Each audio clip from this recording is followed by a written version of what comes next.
Hello guys, welcome back to our channel. The love story of Krishna and Radha is deeply rooted in Hindu mythology and is a central theme in various scriptures, especially the Bhagavata Purana. It's important to note that the story is often interpreted in different ways, and there are various versions of it. Here's a simplified version in chapters. Chapter 1. The divine birth of Krishna in the town of Mathura, King Kansa ruled with tyranny. It was foretold that his sister Devaki's eighth son would be his downfall. To prevent this, Kansa imprisoned Devaki and her husband Vasudeva.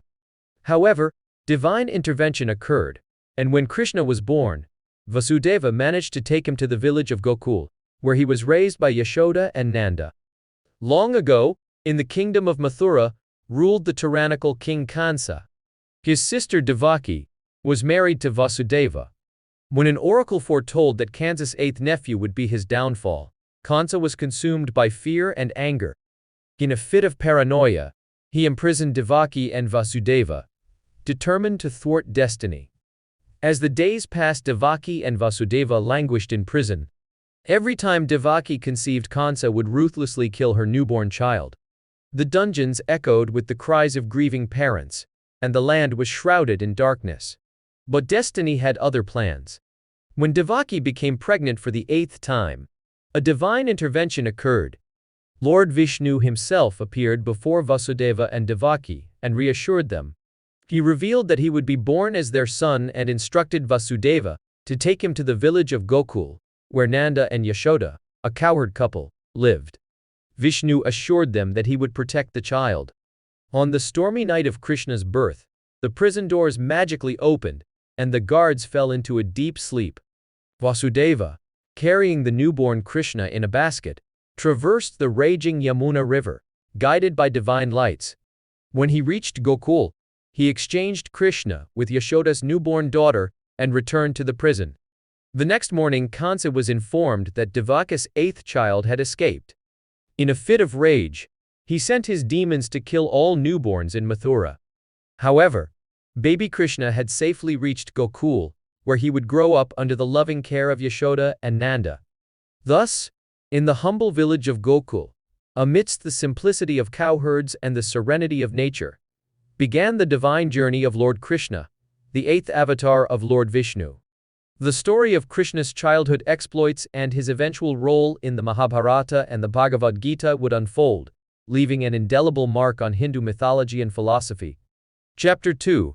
Childhood of Krishna. Krishna grew up as a mischievous and playful child in Gokul. His divine powers and charisma were evident from an early age. He performed miracles, played the flute, and had a magnetic charm that attracted everyone, including the Gopas, cowherd girls. In the idyllic village of Gokul, Krishna's childhood unfolded like a divine melody. Nanda and Yashoda, unaware of Krishna's true identity, showered him with boundless love. Little did they know that their playful and mischievous child was none other than Lord Vishnu incarnate. From a very young age, Krishna displayed extraordinary qualities. His divine aura enchanted everyone around him. His laughter echoed through the village, and his melodious flute playing captivated both humans and animals alike.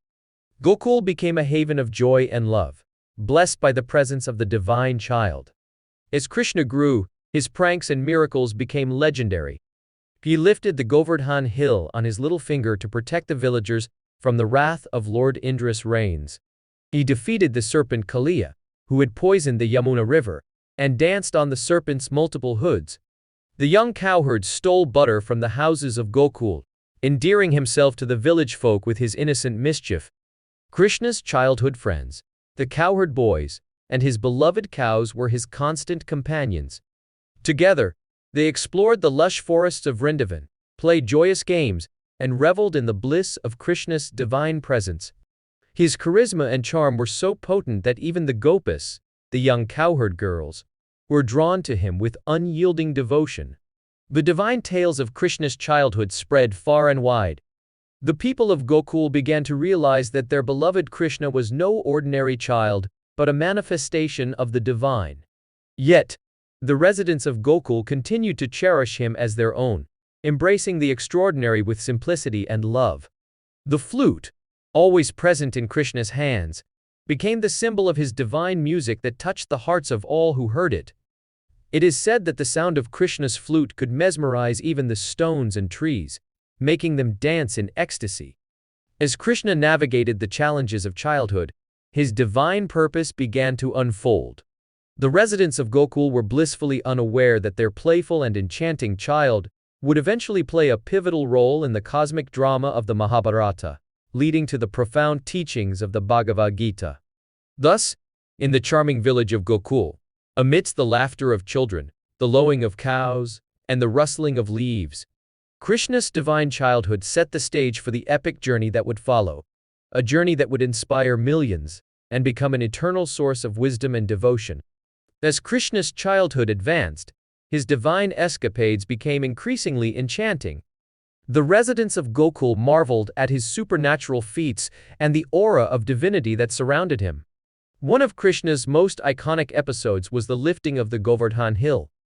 In Gokul, the people annually worshipped Lord Indra, the god of rain, by performing elaborate rituals. However, young Krishna questioned the need for such ceremonies and encouraged the villagers to instead worship the Govardhan hill, which provided abundant grazing for their cows.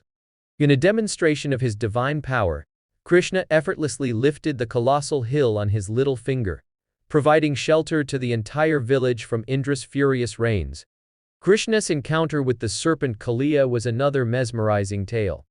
Kaliya, residing in the Yamuna River, had poisoned its waters, making it deadly for the inhabitants of Vrindavan. Undeterred, Krishna fearlessly confronted Kaliya, danced on its multiple hoods, and eventually tamed the serpent, purifying the river for all to enjoy. The divine love between Krishna and the Gopis, especially Radha, continued to blossom. The Ras Leela, a celestial dance where Krishna multiplied himself to dance simultaneously with each gopi, became an embodiment of divine love and union.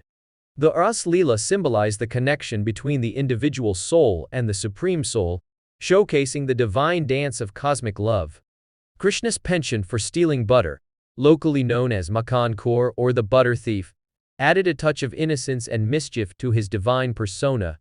The tales of Krishna's butter-stealing escapades endeared him even more to the residents of Gokul, who couldn't help but be captivated by the playful charm of their beloved child.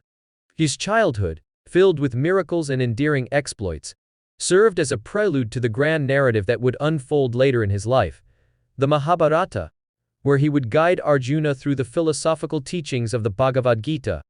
As Krishna navigated the realms of childhood, the celestial cowherd, with his peacock feather-adorned crown and enchanting flute, left an indelible mark on the hearts of those who witnessed his divine play.